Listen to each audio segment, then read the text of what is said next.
Madeleine, Marie-Madeleine, apôtre des apôtres, mirophore des mirophores, l'apôtre de l'intimité, représentation de l'intimité, et la représentation d'un savoir profond, d'un savoir caché. C'est une femme qui a été très incomprise à travers les siècles, qui a été malheureusement trop souvent réduite à pécheresse sexuelle.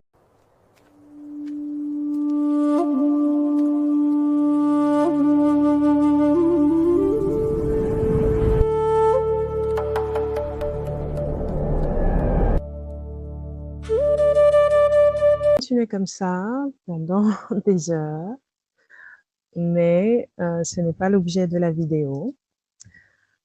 Aujourd'hui, j'ai un message à vous transmettre. Un message très important parce qu'il va mettre la lumière sur une personnalité que j'ai rencontrée durant mon parcours spirituel, un archétype que j'ai rencontré pendant mon parcours spirituel, un archétype qui a été très incompris. Alors quand je parle d'archétype, je parle d'une figure, une figure dans l'inconscient collectif et même dans la conscience collective. J'ai l'honneur de vous présenter aujourd'hui qui était, ou du moins de commencer à vous présenter qui était Marie-Madeleine. Qui était Marie-Madeleine? Alors, Marie-Madeleine, c'est une disciple du Christ. Le Christ qui est pour moi le Fils de Dieu et celui par lequel nous avons la rédemption et le salut. Marie-Madeleine, c'était une disciple du Christ et c'est comme ça finalement que les gens, l'histoire a connu Marie-Madeleine. Alors, c'est une disciple qui avait une relation extrêmement privilégiée avec le Seigneur et on va pouvoir en reparler un petit peu. Et on va voir qu'elle a une place très importante dans les temps où nous vivons. Et quand je dis elle a une place, pour être plus exact, le message qu'elle portait, qui lui venait de Dieu, a une place très importante dans les temps où nous vivons aujourd'hui. Puisque, soyons clairs, Marie-Madeleine, c'était une femme, comme moi, comme celle qui me regarde. C'était une femme et non une déesse. L'Église catholique parle d'une sainte, mais vous savez, pour moi, à partir du moment où vous marchez en communion avec Dieu, avec le divin, peu importe comment vous l'appelez, et qu'il agit en vous, qu'il transforme votre cœur et qu'il vous amène au meilleur de vous-même, pour moi, vous êtes saint. Ça veut dire que vous êtes mis à part pour lui. C'est ça, être saint, c'est ça la sanctification. Donc, je ne parle pas d'un système comme on peut connaître dans l'Église catholique où les uns ou les autres sont canonisés. Marie-Madeleine, c'était une femme qu'il ne faut pas vénérer, qu'il ne faut pas adorer, mais elle portait un message qui, lui, est divin. Et qui entre pleinement, complète pleinement la bonne nouvelle de l'Évangile, qui fait partie de la bonne nouvelle de l'Évangile. Donc, je vous propose qu'on étudie un peu plus profondément qui était Marie-Madeleine, qu'on puisse tirer le meilleur de ce message. Parfait. Alors, Marie-Madeleine, elle est fêtée par les catholiques le 22 juillet, hein, c'est la Sainte Marie-Madeleine. Elle a même été élevée au rang des apôtres en 2016 par Benoît XVI, le pape Benoît XVI. Et on voit de manière générale qu'il y a eu un espèce de d'éveil par rapport à la figure de Marie-Madeleine. Dans la littérature, dans l'art. Donc elle a été énormément représentée dans les tableaux médiévaux. Mais il y a eu un regain, là, ces derniers temps, avec notamment le film Da Vinci Code, je ne sais plus, c'était au début des années 2010, je pense qu'il est sorti, ou fin des années 2000, je ne me souviens plus exactement, où là, des personnages comme Marie-Madeleine, qui a été dépeinte comme l'épouse cachée du Christ, sont tout d'un coup, finalement, sortis un peu de nulle part. Et c'est comme si ils ont été un peu revisités. L'art, vous savez que l'art n'est pas neutre hein, spirituellement, mais en tout cas, c'est comme si l'art s'est rappelé de la figure de Marie-Madeleine. Et on note aussi que beaucoup de personnes reçoivent ce qu'on appelle l'appel de Marie-Madeleine. Il y a même ce qu'on peut appeler la voix des Madeleines. Donc c'est comme si une tradition issue de Marie-Madeleine, qui elle-même est un disciple de Christ, attention, hein. Donc là je m'inscris dans la lignée chrétienne, si on peut dire ça comme ça, même si Christ n'a pas engendré la religion chrétienne, mais en tout cas elle était disciple de Christ. Et donc c'est comme si finalement il y a eu une tradition issue de Marie-Madeleine qui a persisté à travers les générations, malgré la volonté de minimiser son rôle. Et ça, on va le voir, qu'elle a été extrêmement combattue, son autorité a été combattue, sa personne a été combattue, son intégrité a été méprisée. On a dit que c'était une prostituée. En tout cas, moi, j'ai grandi au sein d'une église où on nous expliquait que Marie-Madeleine, c'était une prostituée, et c'est ce qui est resté, jusqu'à sa réhabilitation, là, en 2016, au niveau catholique, mais il y a d'autres branches du christianisme qui ne le reconnaissent pas forcément, ou qui n'en ont tout simplement pas entendu parler, d'un point de vue historique.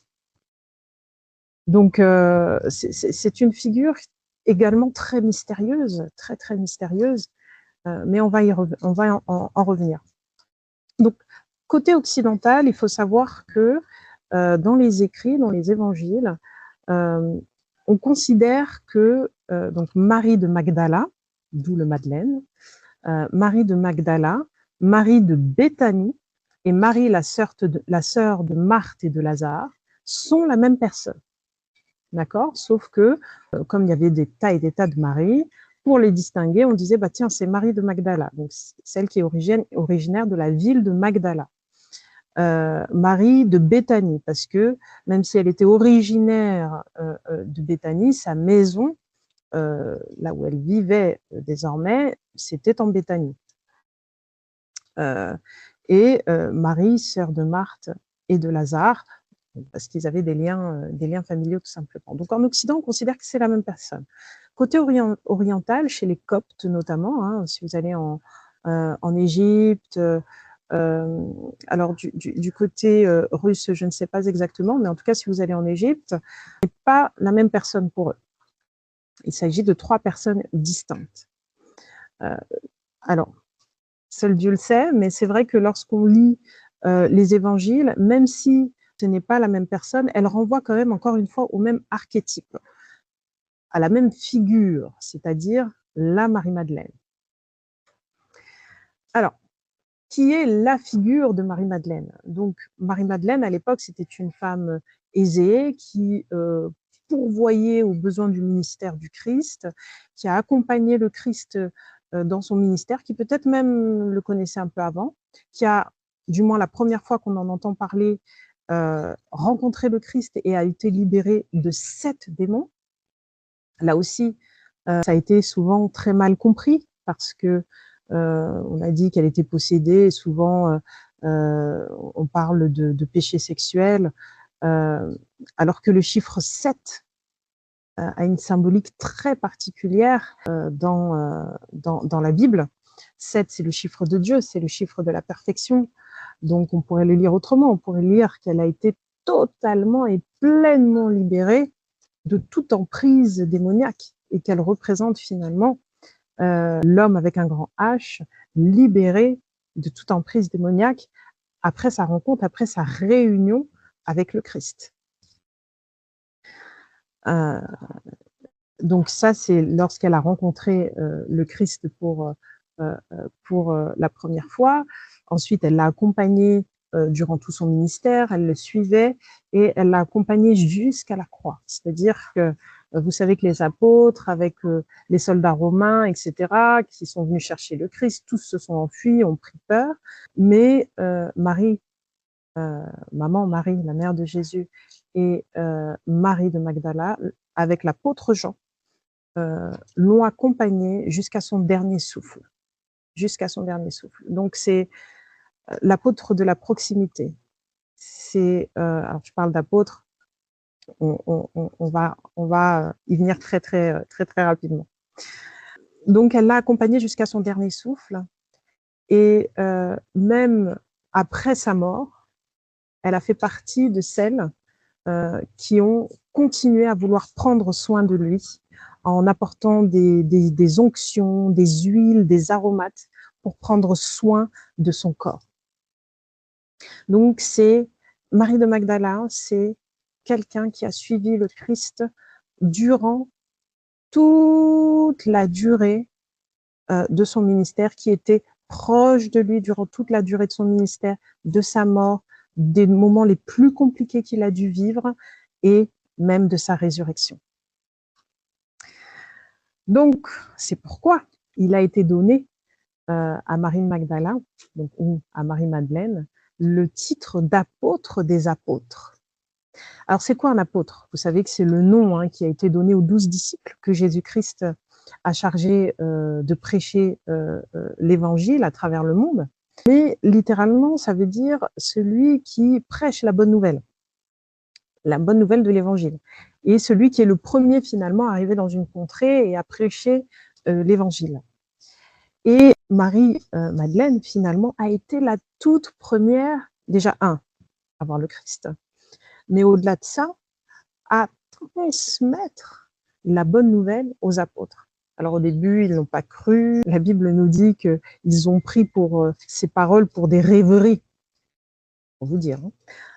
Mais c'est la première qui est arrivée, avec d'autres femmes aussi, faut quand même le souligner. Mais en tout cas, c'est elle qui est mise en avant, qui est venue dire aux apôtres, notre maître est ressuscité. Notre maître est ressuscité. Et ça, vous pouvez le voir, je vais même vous citer clairement un des passages que je trouve très beau. Voilà. Alors, en Jean, chapitre 20, verset 1-2. Le premier jour de la semaine, Marie de Magdala se rendit au sépulcre dès le matin. Comme il faisait encore obscur, elle vit que la pierre était ôtée du sépulcre. Elle courut vers Simon-Pierre et vers l'autre disciple que Jésus aimait. Il s'agit de l'apôtre Jean. Et leur dit, ils ont enlevé du sépulcre le Seigneur, et nous savons où ils l'ont mis. Alors, il y a un autre passage bien plus clair, en Luc chapitre 24, versets 9-12. À leur retour du sépulcre, elles annoncèrent, donc elles, au pluriel, Marie de Magdala et les femmes qui l'accompagnaient, toutes ces choses, c'est-à-dire que le Christ était ressuscité, aux 11 et à tous les autres. Celles qui dirent ces choses aux apôtres étaient Marie de Magdala, Jeanne, Marie et les autres qui étaient avec elle. Ils tinrent ces discours pour des rêveries et ne crurent pas ces femmes. Mais Pierre se leva et courut au sépulcre. S'étant baissé, il ne vit que les linges qui étaient à terre, puis il s'en alla chez lui dans l'étonnement de ce qui était arrivé. Donc on voit le rôle central de Marie de Magdala, qui, parmi les femmes, avait quand même une figure d'autorité. Pourquoi? Parce que c'est celle qui est souvent citée, tout simplement, dans les évangiles. Et à l'époque, on était dans une société extrêmement patriarcale. Et pour vous donner un exemple, le témoignage d'une femme ne valait pas le témoignage d'un homme. Ça, c'est un exemple parmi tant d'autres. Mais si on prend la peine, si les évangiles prennent la peine de citer Marie de Magdala, c'est qu'elle avait quand même une figure d'autorité parmi les femmes. Marie-Madeleine, c'est l'apôtre des apôtres. Marie-Madeleine, c'était aussi une myrophore. On l'appelle aussi la myrophore des myrophores. Alors, c'est quoi une myrophore? C'est un myrophore, parce qu'il y a des hommes aussi qui peuvent être myrophores. C'est une personne qui porte et qui manipule des parfums, des onguents, des huiles aromatiques telles que la myrrhe. D'ailleurs, myrrhophore, littéralement, c'est porteur, porteuse de myrrhe. Et les myrrhophores, ce terme est venu après, hein.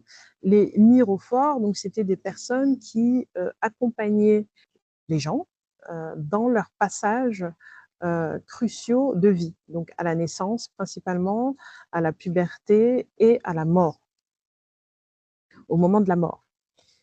Et puis après, le terme myrrhophore dans la tradition chrétienne, cela fait référence aux femmes qui se sont rendues au tombeau du Christ à l'aube pour l'oindre justement. Vous savez, donc quand je dis que ce sont des personnes qui accompagnaient lors des grands passages de vie, c'est-à-dire qu'avec des huiles et avec ce qu'on appelle des onctions sacrées, ils recouvraient le corps pour soutenir la personne dans le passage. Et la mort, c'est le passage vers l'au-delà. Donc souvent, les onctions qui étaient utilisées, c'était des onctions telles que la myrrhe, l'encens aussi également, en huile, c'était des macérats huileux qui ont recouvré le corps de toutes de ces huiles finalement pour conserver le corps. Dans la tradition juive, on sait ça pendant 40 jours quand même. Dans l'Égypte ancienne, il y avait également le processus de momification qui était ajouté au processus d'onction, si on peut dire ça comme ça, ou en tout cas d'oindre la personne qui était décédée. Donc dans la tradition chrétienne, cela fait référence maintenant aux personnes qui se sont rendues au tombeau du Christ à l'ombre pour l'oindre et permettre à son corps d'être conservé. Donc c'est véritablement un acte d'amour. Pour rentrer un peu plus dans les détails sur les myrrhophores, etc., j'ai fait toute une vidéo sur qu'est-ce qu'une myrrhophore. Je vous mettrai le lien soit en bas de la description ou soit dans la vidéo. Ensuite, Marie-Madeleine, c'est ce que j'appelle moi l'apôtre de l'intimité. L'apôtre de l'intimité. Vous savez, chaque apôtre, du moins les plus connus, représente un certain archétype. Je vous ai expliqué au début ce que c'était qu'un archétype. L'apôtre Pierre, c'est l'archétype de la foi. C'est celui qui va marcher sur l'eau. C'est celui qui était un peu le chef et qui parlait. C'est celui qui, certes, a renié le Christ, mais qui était prêt à dégommer un des soldats pour sauver, entre guillemets, le Seigneur, s'il pouvait. Donc, c'est l'archétype de la foi. L'apôtre Jean, lui, c'est l'archétype de l'amour. Il s'appelle lui-même, il est écrit, donc l'évangile de Jean, c'est écrit par Jean, concrètement, et il écrit « le disciple que Jésus aime à son propre égard ». Donc, il a eu une profonde révélation de l'amour du Christ à son égard, et c'est merveilleux. Donc, c'est l'apôtre de... j'allais dire l'apôtre de l'amour, donc c'est l'archétype de l'amour. Marie-Madeleine, c'est l'archétype de l'intimité. De l'intimité. L'intimité, c'est à plusieurs niveaux. Alors, pourquoi est-ce que je dis ça? On le voit dans les textes, tout simplement. Dans les textes bibliques, premièrement, parce que Jésus-Christ apparaît en premier avant Pierre, avant Jean, avant les autres femmes. Il a un échange très intime aussi, juste après sa résurrection, avec Marie-Madeleine. Je vais vous lire ce passage. Donc, il faut se remettre dans le contexte. Jésus-Christ, donc, elle vient se rendre au tombeau, elle trouve personne. Elle ne sait pas où trouver Jésus-Christ, elle ne comprend pas trop ce qui se passe. Et la Bible nous dit, cependant, Marie se tenait dehors près du sépulcre et elle pleurait. Comme elle pleurait, elle se baissait pour regarder dans le sépulcre. Elle vit 2 anges vêtus de blanc, assis à la place où avait été couché le corps de Jésus, l'un à la tête, l'autre aux pieds. Ils dirent, « Femme, pourquoi pleures-tu? Parce qu'ils ont enlevé mon Seigneur, et je ne sais où ils l'ont mis. » En disant cela, elle se retourna et elle vit Jésus debout, mais elle ne savait pas que c'était Jésus. Jésus lui dit, femme, pourquoi pleures-tu? Qui cherches-tu? Elle, pensant que c'était le jardinier, lui dit, Seigneur, si c'est toi qui l'as emporté, dis-moi où tu l'as mis et je le prendrai. Jésus lui dit, Marie. Donc quand il prononce son prénom, elle se retourna et lui dit en hébreu, Rabouni, c'est-à-dire maître. Jésus lui dit, ne me touche pas, car je ne suis pas encore monté vers mon Père, mais va trouver mes frères et dis-leur que je monte vers mon Père et votre Père, vers mon Dieu et votre Dieu. Marie de Magdala alla annoncer aux disciples qu'elle avait vu le Seigneur et qu'il lui avait dit ces choses. Donc, on voit quand même, c'est la première personne. Là, Jésus n'avait apparu à personne. C'est la première personne qu'il voit. Et on voit cette proximité. Rabouni. On voit qu'ils sont heureux, enfin que Marie de Magdala est extrêmement heureuse de le revoir. Et puis, il y a beaucoup d'autres textes qui font état de la relation privilégiée qu'entretenait Christ et Marie-Madeleine. Par exemple, dans l'évangile de Marie-Madeleine, hein, un écrit apocryphe, donc qui n'est pas dans la Bible canonique ou protestante que nous connaissons, mais qui demeure quand même un écrit dit apocryphe. Il est mentionné, Pierre dit à Marie, « Sœur, nous savons que le Sauveur te préférait aux autres femmes. Rapporte-nous les paroles du Sauveur que tu as en mémoire, celles que tu connais et celles que nous n'avons pas entendues. » L'apôtre Lévi, donc c'est l'apôtre Matthieu, renchérit un peu plus loin. Assurément, le Maître la connaît très bien et il l'a aimée plus que nous. Donc, et même, il y a même un texte qui fait référence à Marie-Madeleine comme étant la compagne, du moins c'est la traduction qu'ils ont choisie, comme étant la compagne de Christ. C'est l'évangile de Philippe. Je vais vous lire aussi ce passage. Il y en avait 3 qui marchaient toujours avec le Seigneur. Marie, sa mère, la sœur de celle-ci, une autre Marie, et Madeleine, celle qu'on appelait sa compagne. Sa sœur, sa mère et sa compagne étaient chacune Marie. Un autre passage, qui est d'ailleurs un peu plus souvent cité, nous dit « La compagne du Sauveur est Marie-Madeleine. Le Sauveur l'aimait plus que tous les disciples et il l'embrassait souvent sur ça. » Vous savez, ce sont des fragments de texte qu'on a retrouvés. Et il y a 3 petits points. Donc, on ne sait pas ce qu'il y a écrit après 3 petits points. Alors, il y en a qui sont convaincus que c'est sur sa bouche. Ça aurait pu être sur sa tête. On ne sait pas. Et bon, vous savez, l'intimité engendre toujours des rumeurs, et surtout quand c'est l'intimité entre 2 sexes opposés. Je ne sais pas si vous avez des amis, 2 amis, une fille et un garçon qui sont très proches. Ils peuvent être que des amis, mais il y en aura toujours un ou quelqu'un autour dans l'entourage qui dira « il n'y a rien entre vous, vous êtes sûr ?» Voilà, moi je n'étais pas là, je ne sais pas si Marie-Madeleine était effectivement ou pas la compagne de Jésus. Je pense que c'est secondaire, c'est-à-dire que ça ne change pas le message finalement de l'évangile.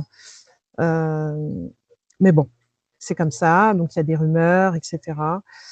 Tout ça pour vous dire que c'est Marie-Madeleine représente l'intimité. Même, vous savez, ce passage où Marie de Béthanie renverse, donc Marie-Madeleine renverse sur les pieds du Christ un vase d'albâtre, et elle pleure sur ses pieds, elle essuie avec ses cheveux ses larmes. Donc vous voyez, il y a une, à l'époque, vous savez, les femmes portaient un voile, même pas comme moi je le porte, mais en tout cas un voile qui cachait complètement leurs cheveux. Là, si on dit qu'elle essuyait avec ses cheveux, ça veut dire qu'elle a retiré ses cheveux. Là aussi, encore l'intimité. À l'époque, ce genre de scène, c'était, si vous voulez, extrêmement sensuel. Donc, bon, tout ça, ça a donné cours à des rumeurs qui n'en finissent plus jusqu'à ce qu'on fasse un film où on explique que c'était sa compagne, qu'ils avaient des enfants ensemble. Bref, ça ne change pas ce que Dieu veut nous dire à travers leur vie. D'accord? Ça ne change pas le message divin. Donc, finalement, compagne ou pas, c'est pas le plus important. Ce qu'il faut retenir, c'est qu'ils avaient une intimité très forte, ils avaient une proximité très forte, et cette proximité-là, finalement, c'est celle que nous devons rechercher avec Dieu. D'accord? Chaque apôtre a un archétype. La foi a déplacé les montagnes, c'est Pierre qui a permis de poser les fondations si vous voulez, d'un culte, de religion. Donc, ça, c'est bon aussi. L'apôtre Jean, qui est l'apôtre de l'amour, aimez-vous ardemment les uns les autres. L'important, c'est d'aimer Dieu, et aimer Dieu, c'est garder ses commandements. Enfin, il y a tous des passages dans la Bible absolument merveilleux sur l'amour envers Dieu, l'amour de Dieu à notre égard d'abord, l'amour ensuite envers Dieu, et l'amour les uns les autres que nous devons avoir pour soi et avec les autres. Et on arrive à Marie-Madeleine, c'est l'intimité, la proximité, ce qui fait qu'une relation est belle. Je cherche le terme exact, chérie, c'est ça qui me vient à l'esprit, mais le fait de chérir Dieu et d'être chéri par lui. C'est ce que représente Marie-Madeleine. Et c'est ce à quoi nous devons aspirer. Parce qu'encore une fois, toutes ces représentations, tous ces messages finalement que ces personnes ont portés, apôtres des apôtres, mirophores, apôtres de l'intimité, c'est pour nous inspirer, nous, et nous expliquer ce vers quoi nous pouvons tendre avec Dieu qui est à l'intérieur de nous et qui veut développer tout simplement une relation avec lui.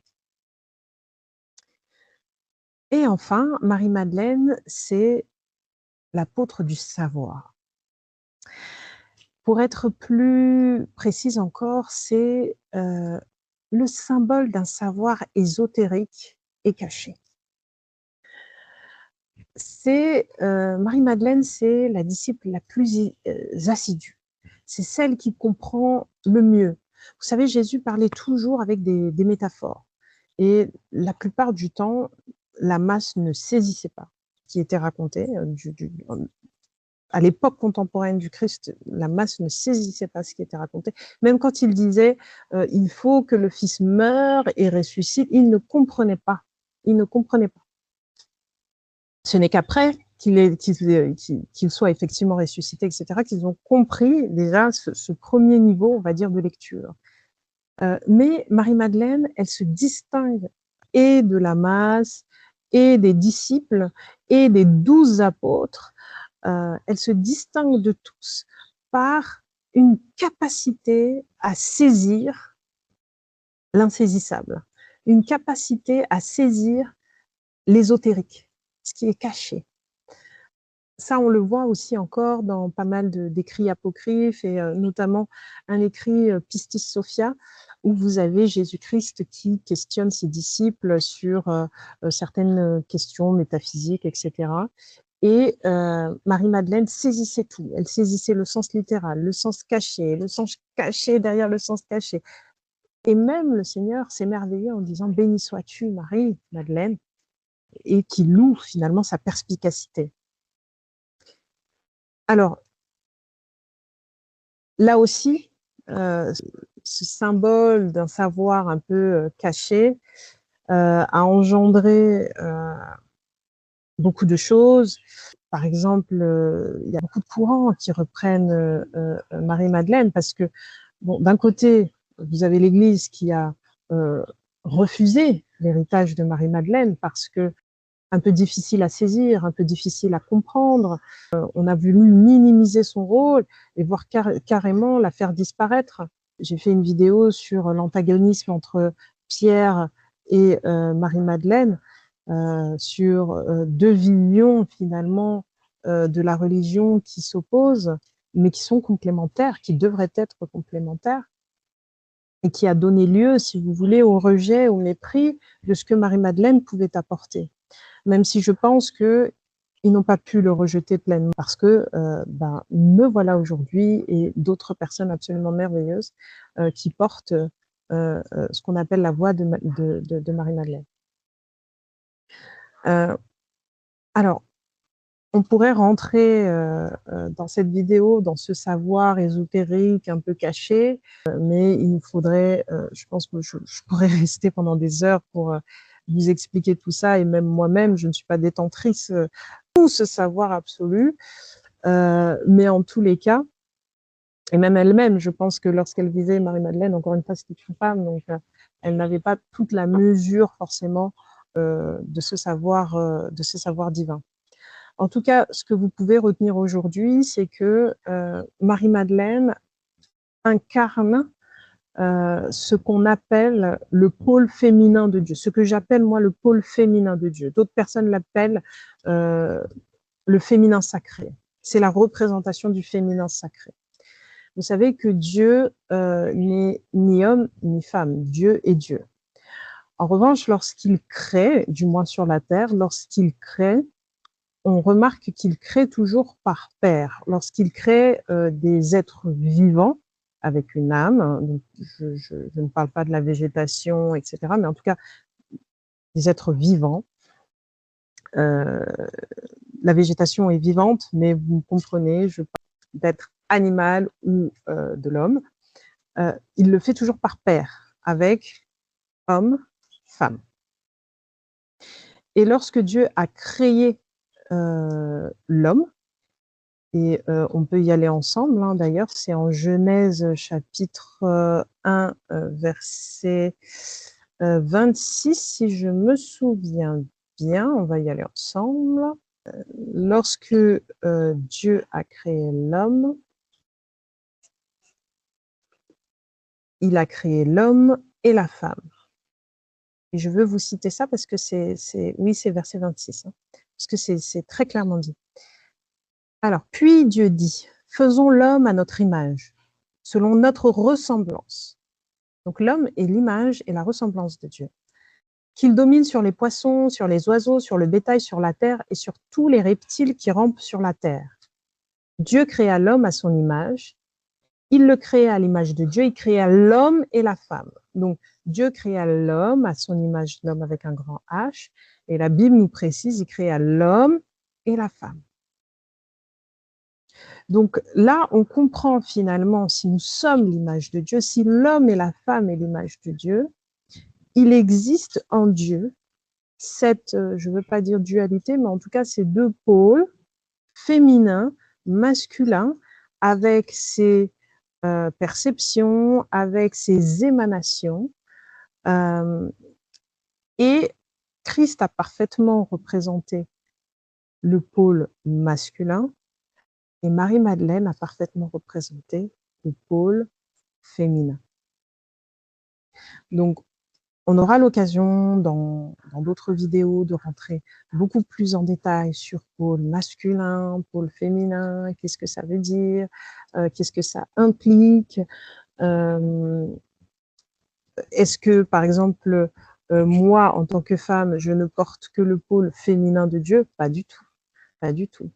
Nous avons en nous, chacun d'entre nous, nous pouvons avoir la plénitude de Dieu, un pôle masculin et féminin. Ce n'est pas, si vous voulez, le genre, c'est la représentation terrestre.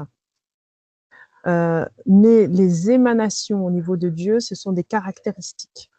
Par exemple, le pôle masculin, c'est la capacité, par exemple, de diriger, la capacité de briller, on va dire, le soleil, voilà. Le pôle féminin, de l'autre côté, représente plutôt la réceptivité, la capacité de recevoir une semence et de produire, de créer. Bref, là, encore une fois, je ne vais pas rentrer dans le détail, ce n'est pas le sujet. Le sujet, c'est Marie-Madeleine et ce qu'elle représente. Et là, je n'ai parlé que voilà, du pôle féminin sacré, mais il y a aussi le chemin de l'âme, le fait comment dire, surmonter les 7 obstacles que l'âme peut rencontrer. Et on retrouve encore le chiffre 7. Est-ce que les 7 démons duquel Christ l'a libéré, c'était pas finalement les 7 obstacles de l'âme? Donc, il y a beaucoup de choses sur lesquelles nous pouvons discuter, enseigner, s'informer concernant le savoir ésotérique qu'a porté, si vous voulez, Marie-Madeleine à travers son existence. Donc voilà pour aujourd'hui. Si je dois un petit peu résumer ce que j'ai expliqué sur Marie-Madeleine, Marie-Madeleine, apôtre des apôtres, mirophore des mirophores, l'apôtre de l'intimité, représentation de l'intimité, et la représentation d'un savoir profond, d'un savoir caché. C'est une femme qui a été très incomprise à travers les siècles, qui a été malheureusement trop souvent réduite à pécheresse sexuelle, parce que voilà, il y a toujours cette idée d'intimité qui reste, donc on la cantonne à une sexualité. Il y a même des personnes, malheureusement, qui, au nom de Marie-Madeleine, justifient des sexualités complètement débridées, et ce n'est pas du tout ce que Marie-Madeleine apportait, et surtout le cœur de Christ dont elle était le disciple.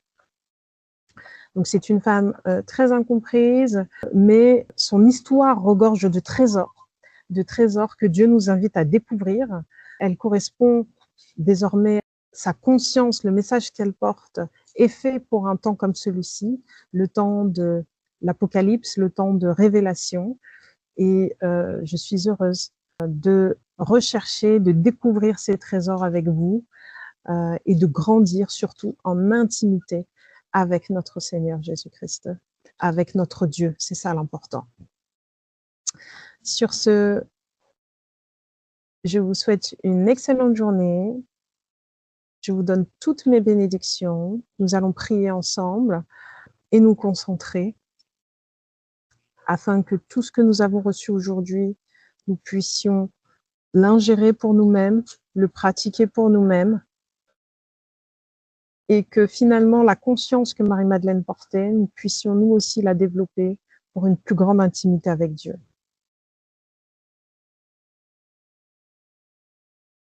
Seigneur, à travers Christ, à travers les personnes qui étaient autour de Christ, des archétypes se sont érigés dans l'inconscient et dans la conscience collective. Dans ces derniers temps de révélation, l'archétype de Marie-Madeleine se manifeste comme jamais auparavant. Aide-nous à nous rapprocher davantage de toi. Aide-nous à proclamer ta bonne nouvelle. Et la bonne nouvelle, c'est de dire que tu aimes le monde, que tu aimes les personnes, que tu as même donné ton Fils, afin que quiconque croit en lui ait la vie éternelle. Aide-nous à nous rapprocher de toi chaque jour, à développer une intimité avec toi. Et aide-nous, Seigneur, à développer une connaissance plus importante, à rechercher les trésors qui sont dans ta parole, qui sont dans tes textes, qui sont dans ta personne et qui sont surtout en nous-mêmes.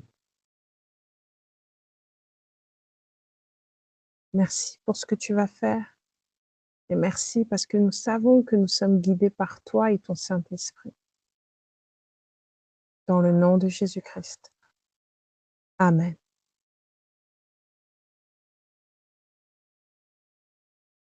Bénédiction. Shalom à toutes et à tous.